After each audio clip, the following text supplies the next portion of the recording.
नमस्कार, मी स्नेहल मोकाशी. विकास समाचारच्या बातमीपत्रात आपले स्वागत.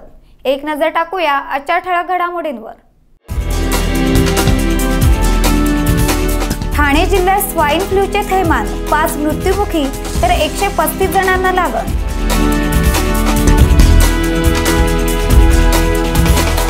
मनोरमध्ये स्पर्धा परीक्षांचे मार्गदर्शन शिबिर तर हजारो विद्यार्थ्यांनी घेतला लाभ. आता पाहूया सविस्तर वृत्त.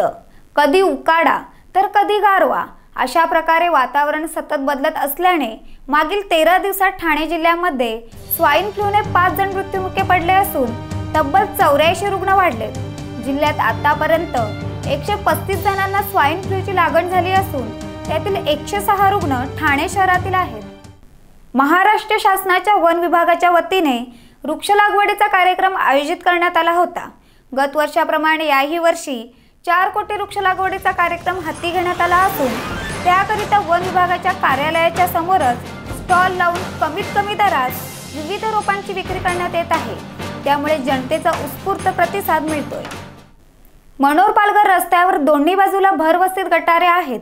पावसामुळे गटारे तुंबून घाण पाणी रस्त्यावर येताच ग्रामपंचायतीला एकदाची जाग आली आहे व भर पावसात गटारीच्या सफाईला आता सुरुवात केली. उन्हाळ्यात साफसफाईकडे दुर्लक्ष केल्यामुळे ग्रामस्थांना रस्त्यावर साचलेल्या घाण पाण्यातून मार्ग काढावा लागत आहे. पालघर जिल्ह्यातील मनोर येथे स्पर्धा परीक्षांचे मार्गदर्शन शिबिर आयोजित करण्यात आले होते. पाहूया त्याबद्दलचे हे विशेष वृत्त.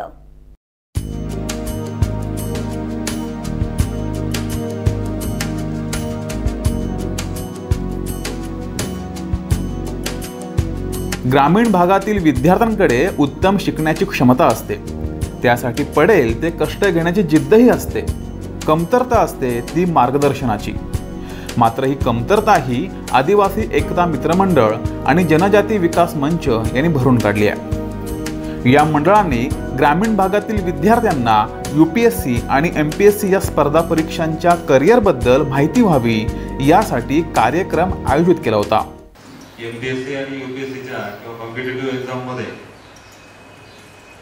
8 साईडच्या विद्यार्थ्यांनी फार लवकर आणि चांगलं यश संपादन केल्याचा इतिहास.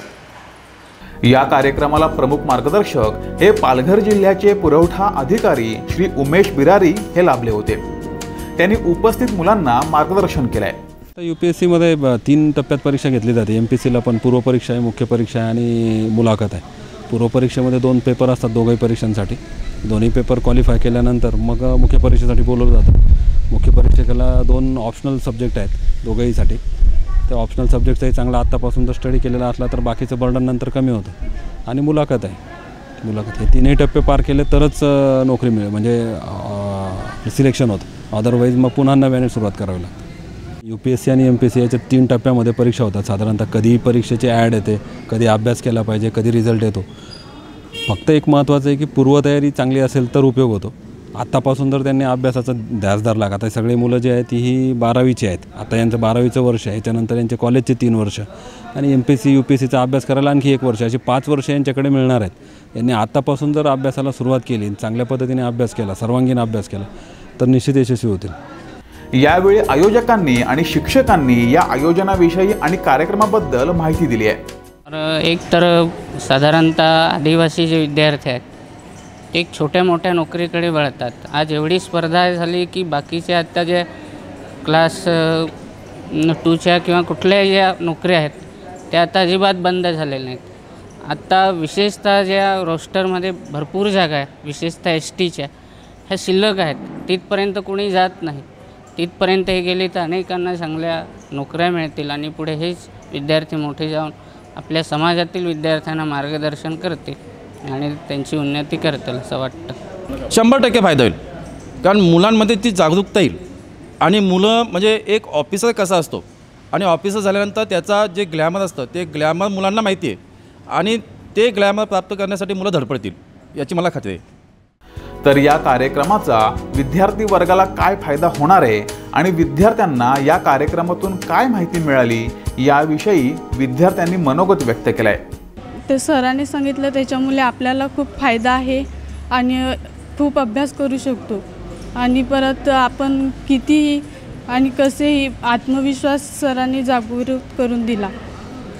जे सरांनी सांगितलं की मी 12 तास अभ्यास करायचो रात्री, असं त्याच्याने आम्हाला खूप म्हणजे ते त्यांचं जसं त्यांच्या ह्याच्यावरती आम्ही अभ्यास करतो. दरम्यान ग्रामीण भागातील विद्यार्थ्यांनीही शिक्षण घेऊन मोठं व्हावं, देशाच्या प्रगतीला हातभार लावावा असं वाटत असेल तर अशाच अनेक संस्थांनी विद्यार्थ्यांसाठी कार्यक्रम घेणं आवश्यक आहे. कॅमेरामन नकीबसह पंकज पाटील, विकास समाचार, मनोर, पालघर. आता पुन्हा एकदा नजर टाकूया आजच्या ठळक घडामोडींवर. ठाणे जिल्ह्यात स्वाईन फ्लूचे थैमान, 5 मृत्युमुखी तर 135 जणांना लागण.